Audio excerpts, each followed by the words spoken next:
Hello students, let's see this question.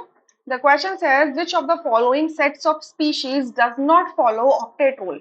ऐसा कौन सा ऑप्शन है जिसके अंदर स्पीशीज लिखी गई है जो ऑक्टेट रूल फॉलो नहीं करता? तो ऑक्टेट रूल क्या कहता है कि जब भी आपका कोई एलिमेंट है जो बॉन्ड का फॉर्मेशन कर रहा है, लेट्स से कि वो सेकंड पीरियड के एलिमेंट है, ठीक है, ये थर्ड पीरियड के एलिमेंट है जहां पर अभी तक डी ऑर्बिटल की इंट्रोडक्शन नहीं हुई है, या जिसकी बैलेंस शेल सिर्फ एस एंड पी ऑर्बिटल के इलेक्ट्रॉन्स को कैरी करते हुए जाती है, तो वहां पर एक ऑक्टेट रूल फॉलो करना चाहिए उसको। ऑक्टेट रूल का मतलब क्या है कि बैलेंस शेल के अंदर 8 इलेक्ट्रॉन होने चाहिए, ठीक है। अच्छा, सो यहाँ पर देख लेते हैं कि कौन सा नहीं करता है। सो आपका सीओ है, सीओ कार्बन मोनोऑक्साइड है। So carbon monoxide octet follow करता है, तो इसमें देखो कार्बन के पास क्या है, वैलेंस शेल में 4 इलेक्ट्रॉन है, ऑक्सीजन की वैलेंस शेल में 6 इलेक्ट्रॉन है। एक एक करके मैं बता देती हूँ। तो यहाँ से 2 इलेक्ट्रॉन की शेयरिंग होगी, तो ऑक्सीजन का ऑक्टेट तो कंप्लीट हो गया।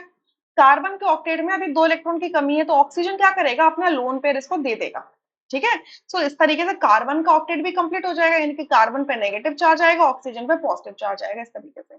सो इनका ऑक्टेट क्या है, कंप्लीट है। कार्बन का भी कंप्लीट, ऑक्सीजन का भी कंप्लीट है। सिमिलरली पीसीएल 5 का देख लेते हैं। फॉस्फोरस की वैलेंस शेल में कितने, 5 इलेक्ट्रॉन है, ठीक है, 5 इलेक्ट्रॉन है। और क्लोरीन की वैलेंस शेल में कितने, 7 इलेक्ट्रॉन है, ठीक है। सो ईच क्लोरीन एक एक इलेक्ट्रॉन शेयर करेगा फॉस्फोरस के साथ में। तो यहाँ पर क्या होगा, क्लोरीन का ऑक्टेट तो कंप्लीट हो जाएगा, ठीक है। यहाँ पे ऐसे ही क्लोरीन आएंगे और शेयर कर लेंगे।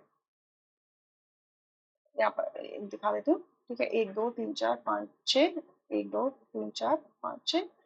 ऐसे ही यहाँ पर भी 5 क्लोरीन आएंगे, तो इधर एक शेयर करेगा, ऐसे, ठीक है, ठीक है। तो यहाँ पे आप देख रहे हो क्लोरीन का ऑक्टेट तो कंप्लीट हो रहा है, बट फॉस्फोरस की वैलेंस शेल में कितने इलेक्ट्रॉन नजर आ रहे हैं, 10। 5 तो उसके खुद के थे और 5 उसने शेयर कर लिए, एक एक क्लोरीन के साथ, 10। तो यहाँ पर फॉस्फोरस ऑक्टेट कैरी नहीं करता है, फॉस्फोरस का ऑक्टेट कंप्लीट नहीं होता है, तो इसको मैं सर्कल कर देती हूँ, ठीक है। बट इन शॉर्ट हमारा ए ऑप्शन तो हो ही नहीं सकता। ए ऑप्शन क्यों नहीं हो सकता, क्योंकि इस पे कार्बन मोनोऑक्साइड में तो ऑक्टेट कंप्लीट है ही, राइट।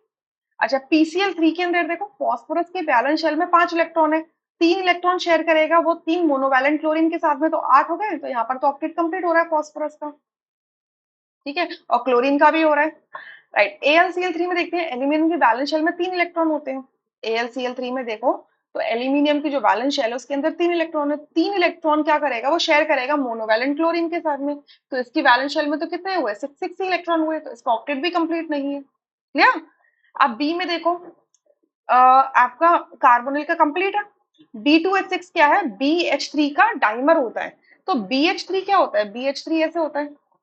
बोरॉन की वैलेंस शेल में 3 इलेक्ट्रॉन है, ठीक है, और 3 इलेक्ट्रॉन वो 3 हाइड्रोजन का शेयर करेगा, तो कितने हुए, 6 इलेक्ट्रॉन हुए, राइट। लेकिन जब B2H6 बनता है, मतलब इसको ट्वाइस कर देते हैं, तो क्या होता है, बनाना बॉन्ड का फॉर्मेशन होता है, जिस वजह से इसके अंदर टोटल कितने हो जाते हैं, अब 8 इलेक्ट्रॉन्स हो जाते हैं शेयरिंग की वजह से। तो इसका भी ऑक्टेट कंप्लीट होता है B2H6 का।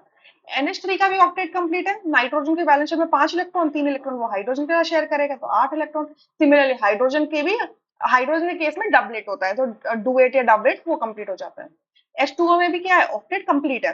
हाइड्रोजन का ऑक्टेट, हाइड्रोजन का डबलेट कंप्लीट होगा 1 इलेक्ट्रॉन शेयर करने से। ऑक्सीजन क्या करेगा, वैलेंस शेल में 6 इलेक्ट्रॉन कैरी करता है, 2 इलेक्ट्रॉन शेयर करेगा ईच हाइड्रोजन के साथ में, तो इसका भी ऑक्टेट कंप्लीट हो जाएगा। हमसे पूछा does not follow, so B option नहीं हो सकता, ठीक है। अब AlCl3 का हमने देखा कि ऑक्टेट इनकम्प्लीट है।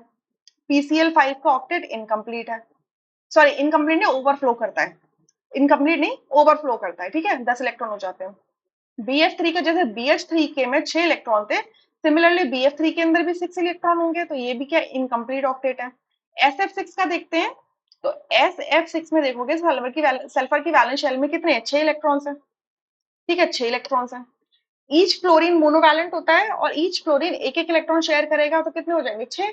सो टोटल 12 इलेक्ट्रॉन हो गए, यानी कि सल्फर के ऑक्टेट के अंदर 8 से ज्यादा इलेक्ट्रॉन है, तो इसका भी ऑक्टेट फॉलो नहीं, ये ऑक्टेट रूल फॉलो नहीं कर रहा है, ऑक्टेट इसका ओवरफ्लो कर रहा है, राइट। सो यहाँ पर ये क्या होगा, एक्सटेंसिव या फिर एक्सपैंडेड ऑक्टेट कहलाएगा इसका, ठीक है।